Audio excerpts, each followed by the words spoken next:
Okay, welcome to this new series that we're doing on Marxist philosophy.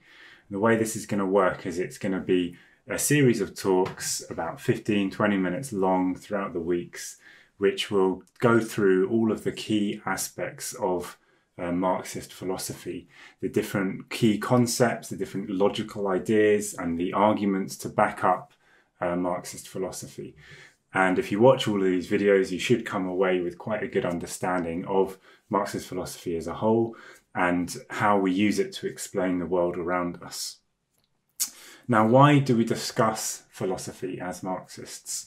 Some people find this to be a bit of a luxury, and shouldn't we instead be going out onto the streets and campaigning for higher wages, or fighting with fascists or something like that?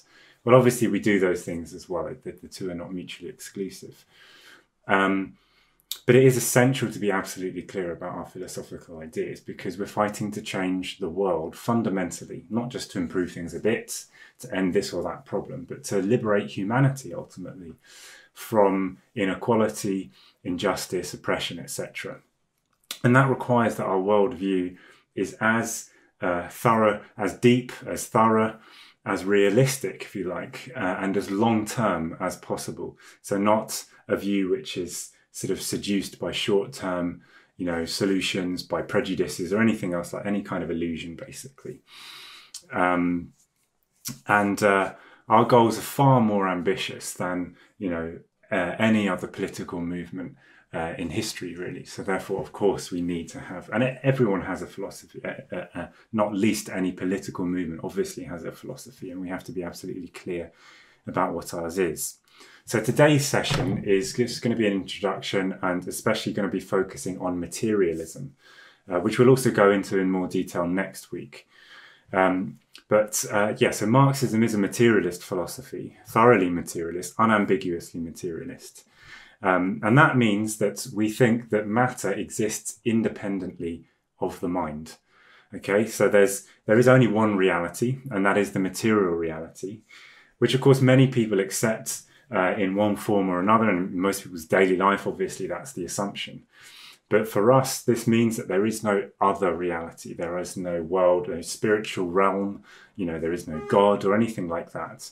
And it also means that for us, not only is the mind dependent on the material world, if you like, but also that the material world is not dependent on the mind, and that's important to state.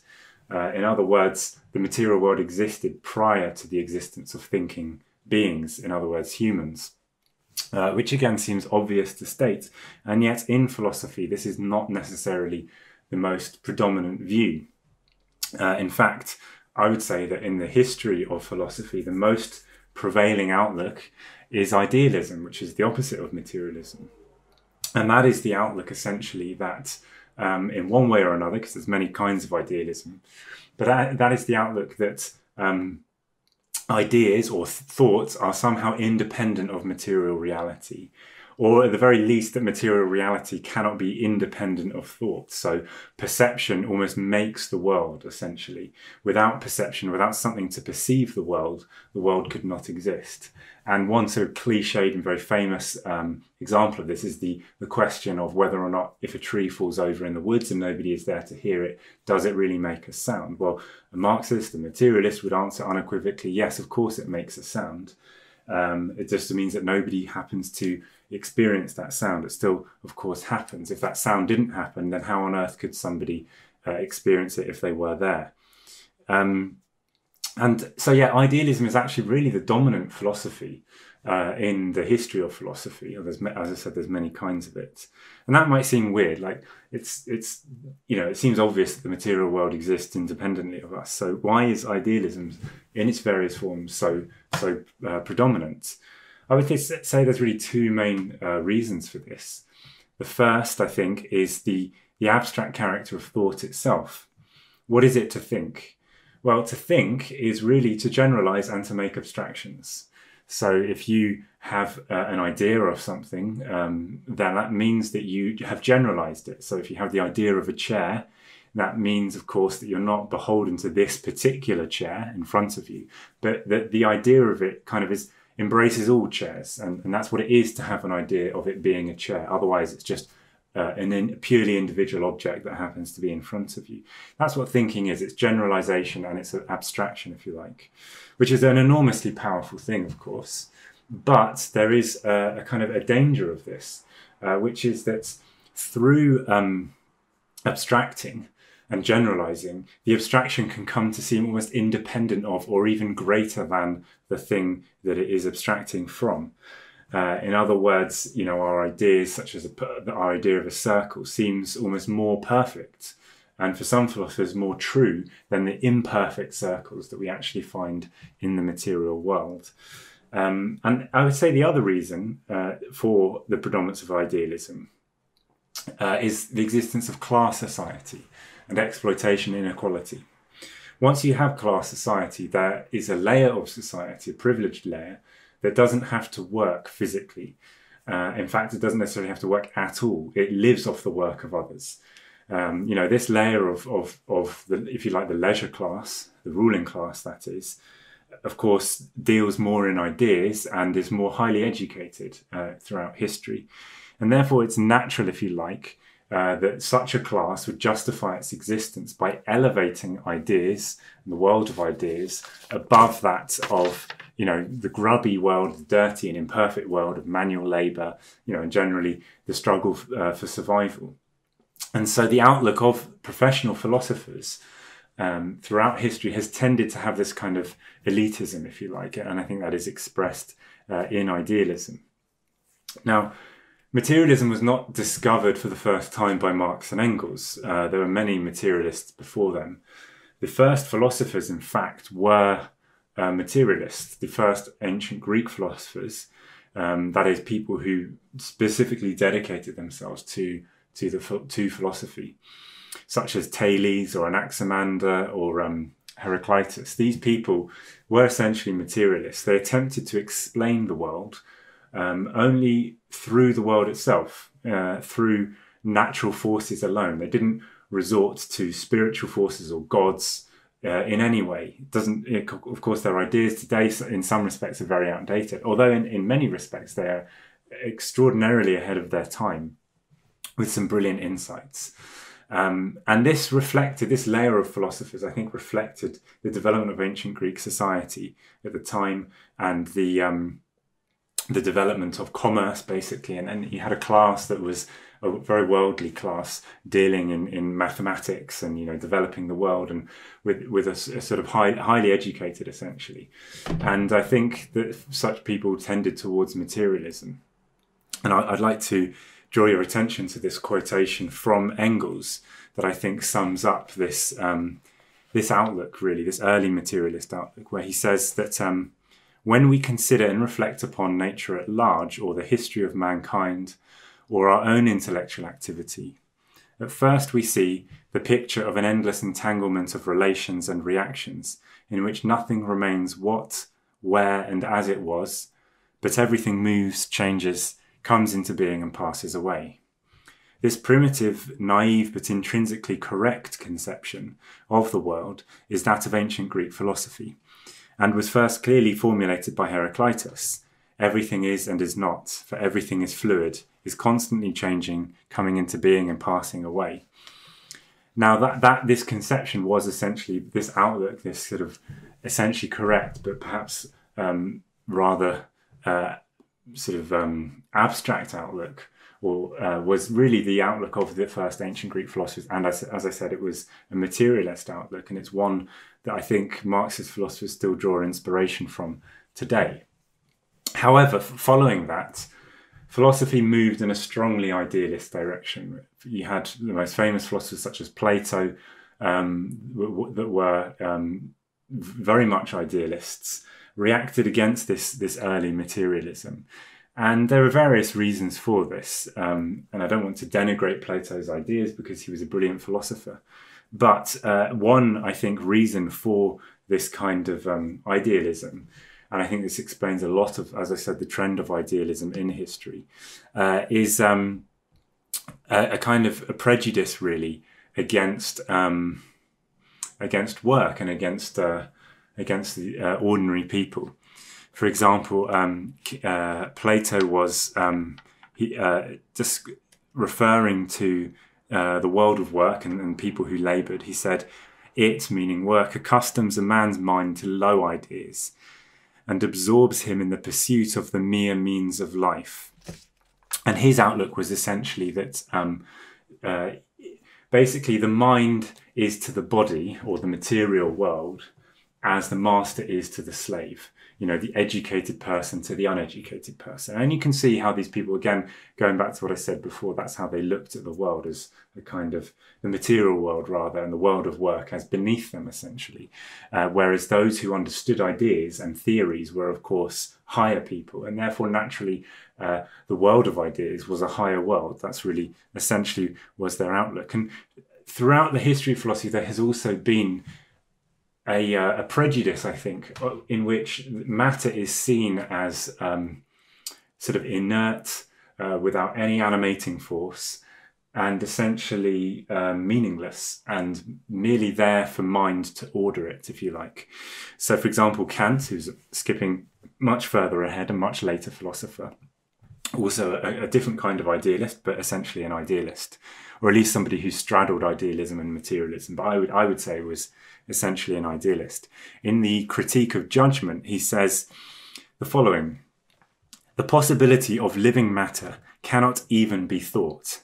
Its concept involves a contradiction because lifelessness, inertia, constitutes the essential character of matter." And so for most philosophers, it is thought, consciousness, that is the driving force that molds the world, that gives it purpose, shape, form, etc. And shorn of consciousness, the material world is just chaos, meaningless chaos, essentially. That's really the outlook of most philosophers throughout history in one form or another. However, materialism did come back into fashion before Marx and Engels came into being, with the bourgeois revolution and the Enlightenment, the scientific revolution. And the philosophers of this era had kind of resuscitated materialism, and that wasn't an accident. They reflected the revolutionary development of bourgeois society, and a new class that was confident and believed in science and the ability to explain the world around them, and wanted to get rid of the prejudices and the dogmas of religion, which obviously had previously dominated what was feudal society.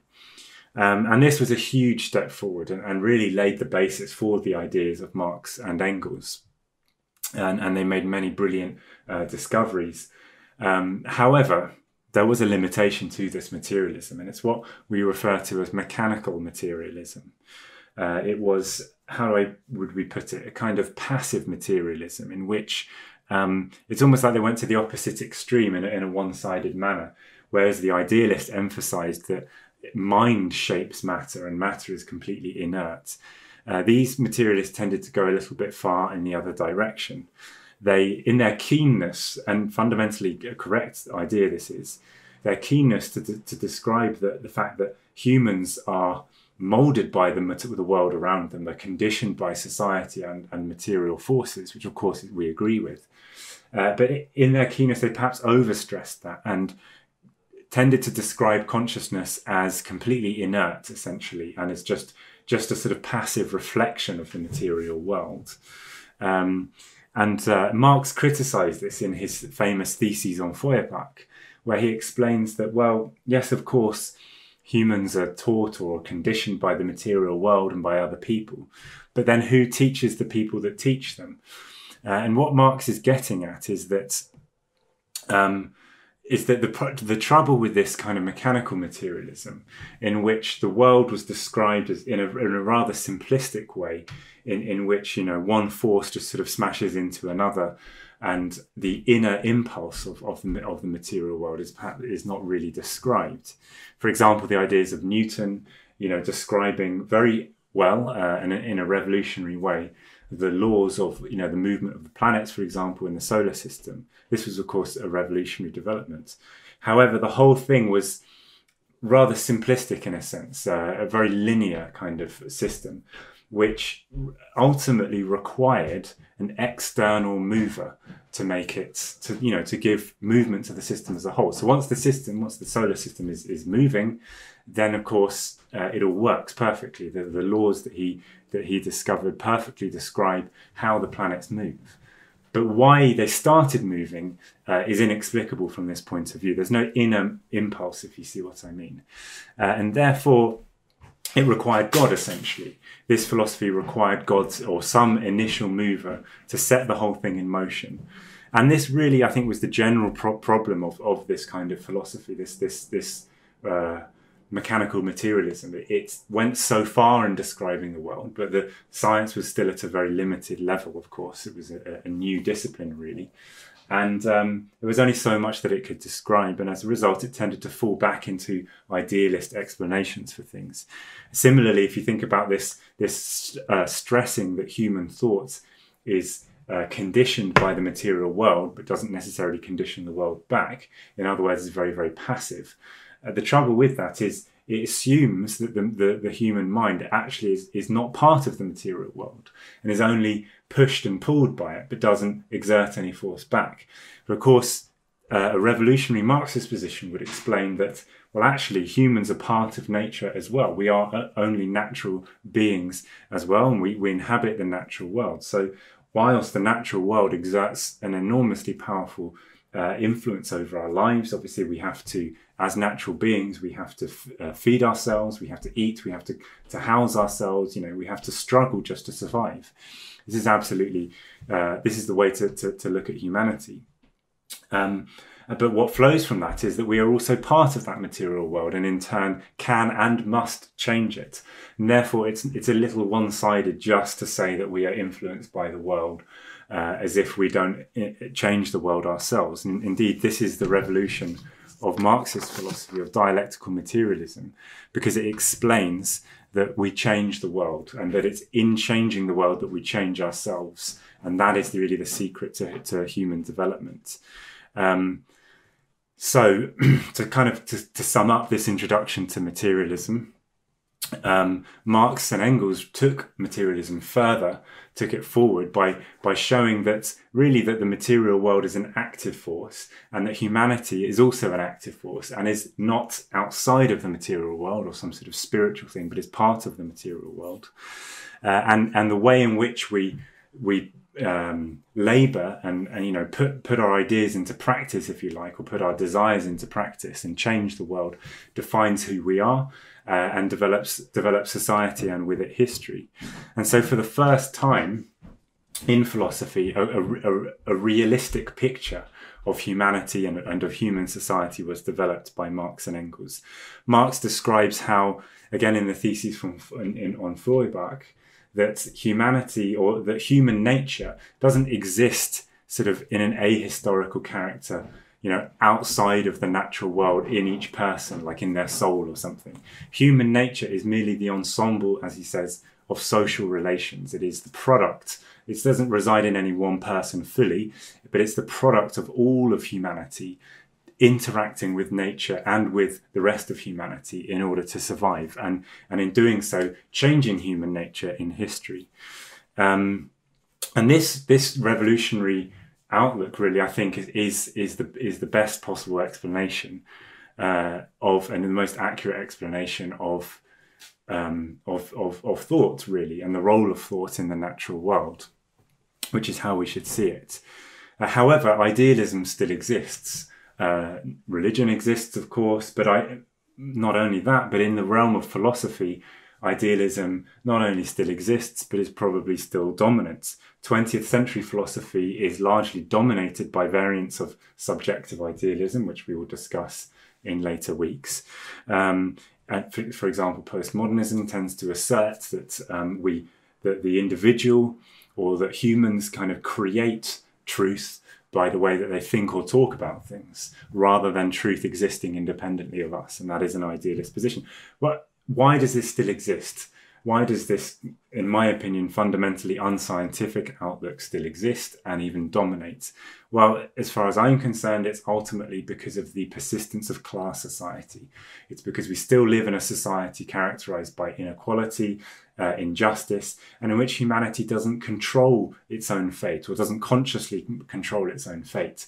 And therefore we are subject to the forces of society. And as a result of that, everything seems out of our control. Moreover, there are people who are very interested in maintaining the domination of the ruling class, and therefore want to obscure the real processes of history, the realities of class society, the real mechanics of class society. And they would rather us look to our souls or to our values, and instead of changing the actual social relations of class society. So ultimately, the struggle for materialism is part of the class struggle, and it is a revolutionary struggle without which we will never defeat idealism and never establish materialism as the correct outlook for humanity, which I think it is.